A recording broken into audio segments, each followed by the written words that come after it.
So you're probably watching this video because your light on your dash is on, as you just saw, and you don't know how to fix it. Well, the first thing you're going to see on forums after a Google search, or asking someone, or asking a small engine mechanic, or something of the sort, other than replacing the battery and or charging the battery, is going to be checking on this little fella right there, the voltage regulator.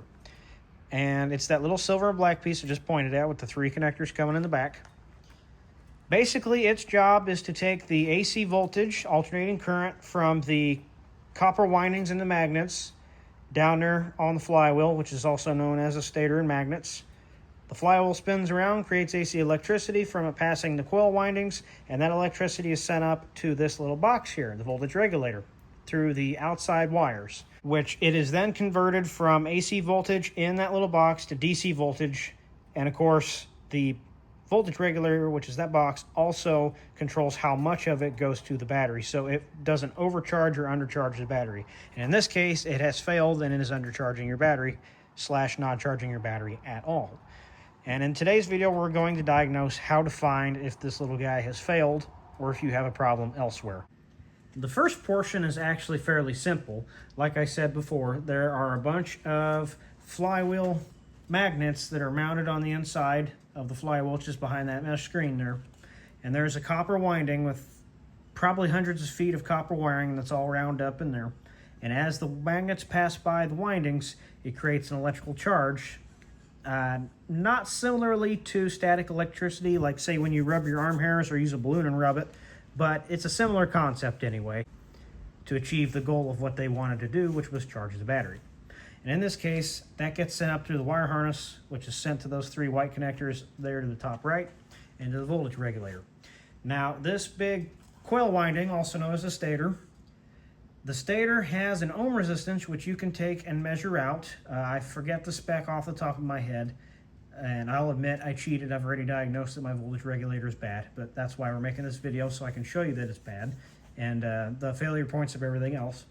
Okay, so first and foremost, in my case, I'm going to leave the battery terminals hooked up, which is these fellows up top on the battery. You do not usually want to do that, especially when you do the upcoming ohm test. But what we're going to do from here, I'm going to sidetrack a little bit from the main test, which will pretty well nail if the stator down in there is working or not, is I'm going to test from the battery to the middle terminal there, which is still hooked up. That's called the B terminal, or battery terminal, on the voltage regulator. You're going to take your hot lead, which is the red, positive, whatever you want to call it, put him on the B. Yeah, leads were bad. So we have 12.7 volts, which means that the connection from the battery all the way through the circuitry up to the voltage regulator is working properly. Because when the voltage regulator is functioning properly, it's going to flow current from this guy backwards to the battery. That's how it charges the voltage DC for the battery. Now the next step here is we're going to test the stator. There's 2 different ways to do this. The first one is what I call the health check. It's an ohm test essentially, and there's a specification in the book. You're going to switch your multimeter here to the little horseshoe sign, or the ohm meter sign. You're going to take both leads.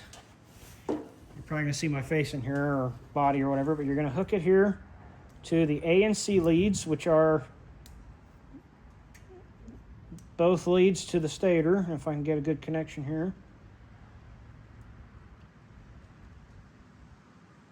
It'll show you we have 2.5 ohms, which is actually, I think, within spec if I remember correctly. So that means my stator is healthy, and it is at least signifying that there are no grounds within the stator, grounding to the engine or the frame, and losing current that way, or that we have an open wire down in the stator, which means you have to pull it out and replace it. Well, both, you have to pull it out and replace it either way, but regardless, it's showing that there's no malfunction with the stator. Next step is, and this is the creme de la creme, almost certain test that you pretty well know the voltage regulator is bad, is that we're going to do an AC voltage test with the engine running, and we're going to use those same AC leads and these guys on voltage AC with the multimeter, and it needs to pump out more than 25 amps, and I think the peak is 50 something. It's my range off the top of my head, because it varies from engine to engine and series to series, is on average 25 to 50. 30 is a good comfortable voltage. But This thing's going to run like dog crap. It needs a carb clean, so just ignore it.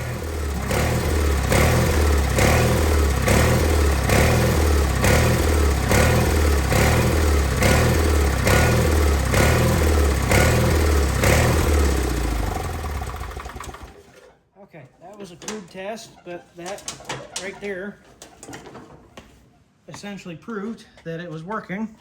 We had 30, anywhere from 30 to 35, and I usually test them about half throttle. If you're really picky, test it at idle to full throttle. Regardless, it should be anywhere from 25 and higher. And in that case, it was 35. So our stator is functioning and working as it should. We have a good connection from the battery to the voltage regulator with the B terminal. The only option left now is the voltage regulator. I conveniently had a spare one, as you see sitting here, so we'll see what happens when I put a new one in, because I honestly have zero idea if it's going to work. I looked over on the shelf back there and saw it and was like, hallelujah, I don't have to buy one, so we will check. First and foremost, if I can get this thing started again, we're going to see if it charges the battery, because I have no idea if it works or not. If it does, that'll make my day.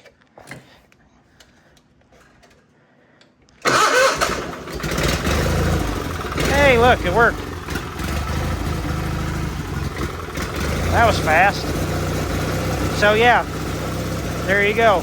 Proof that it's a voltage regulator. And then just to show it's charging, this is how you test whether or not your battery's charging, just as a bare minimum. And we are making 13.6, which is climbing. So that is okay.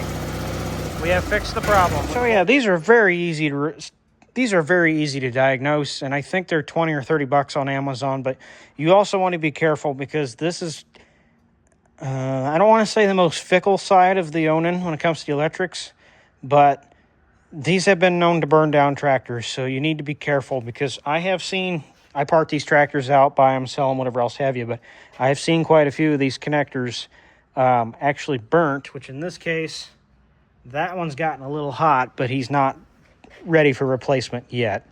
But these do tend to cook, and usually it's the AC voltage ones, these outer A and C pins here.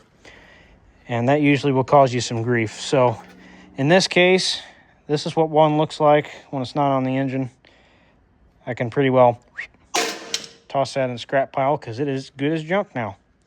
But anyways, they're 20 or 30 bucks online. If you go through Deere, it's really expensive, but that's up to you if you want to get through Mother Deere. They usually all last about the same amount, which isn't very long. I usually get about 3 or 4 years out of them before you got to replace them again. Unfortunately, that's just the nature of the beast with these. But you know what? They're good old tractors. They're worth sinking money into. I love them. This old girl's kind of been around the moon and back once or twice. Anyways, thanks for watching. We'll catch you in the next one.